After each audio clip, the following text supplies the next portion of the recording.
आप सभी का दिल की गहराइयों से स्वागत है आज की नई कहानी और मेरे चैनल टॉप आइडियल स्टोरी में। आइए चलते हैं आज की मोटिवेशनल कहानी की तरफ। बहुत पहले समय की बात है कि एक बार एक राजा शिकार खेलने के लिए जंगल में गया और शिकार के पीछे भागते भागते राजा रास्ता भटक गया। भटकते हुए उन्हें रात हो गई और दूर एक जगह उन्हें रोशनी दिखाई दी। वह रोशनी की तरफ बढ़े तो वहाँ झोंपड़ी में एक बुजुर्ग बैठा हुआ मिला। राजा ने उससे रास्ता पूछा और कहा कि तुम यहाँ क्या कर रहे हो। बुजुर्ग ने जवाब दिया कि मैं जिम्मेदार की खेती की रखवाली करता हूँ, बदले में मुझे एक पाव आटा रोज का मिलता है। राजा को लगा कि बुजुर्ग आदमी तजर्बेकार है, इसको साथ में ले चलना चाहिए।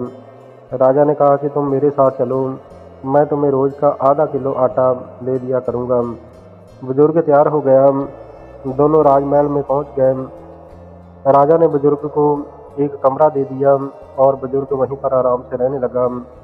एक दिन एक घोड़े का व्यापारी घोड़े बेचने के लिए आया तो राजा को एक घोड़ा बहुत पसंद आया।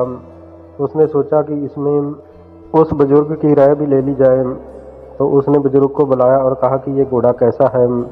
बुजुर्ग ने घोड़े के शरीर पर हाथ फेरा और बताया कि घोड़ा तो बहुत सुंदर है, पर गहरे पानी में ये बैठ जाएगा।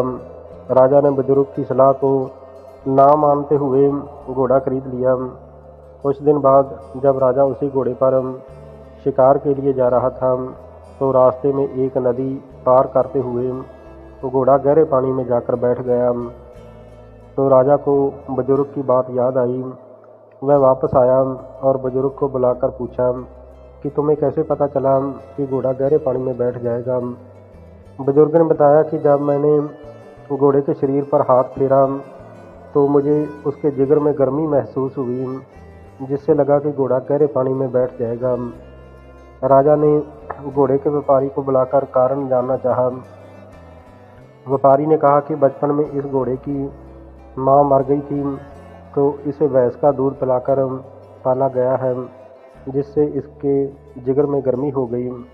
राजा ने बुजुर्ग के तजर्बे से खुश होकर इनाम में उसे एक पाव आटा और दे दिया।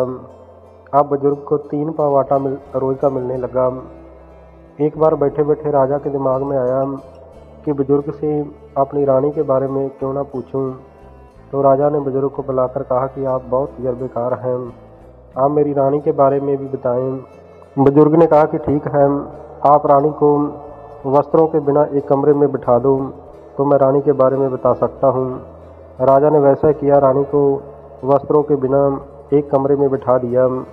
बुजुर्ग ने जैसे ही कमरे का दरवाज़ा खोला तो रानी अंदर को भाग गई। बुजुर्ग वापस आया और राजा को बताया कि आपकी रानी किसी वैश्या की बेटी लगती है। तो राजा ने अपनी सास को बुलाकर कुछ सख्ती से उससे पूछा, तो उसने बताया कि उनकी कोई औलाद नहीं थी, इसलिए उन्होंने इस बेटी को एक वैश्या से गोद लिया था। राजा ने बुजुर्ग से पूछा कि तुम्हें कैसे पता चला कि ये वैश्या की बेटी है। तो बुजुर्ग ने जवाब दिया कि किसी निर्वस्त्र औरत के सामने जाने पर औरत अपने शरीर को ढकने की बजाय मुझे देखते ही वहाँ से भाग गई। तो राजा ने बुजुर्ग के तजर्बे से खुश होकर उसको इनाम में 1 पाव आटा और दे दिया। अब बुजुर्ग को 1 किलो आटा रोज का मिलने लगा।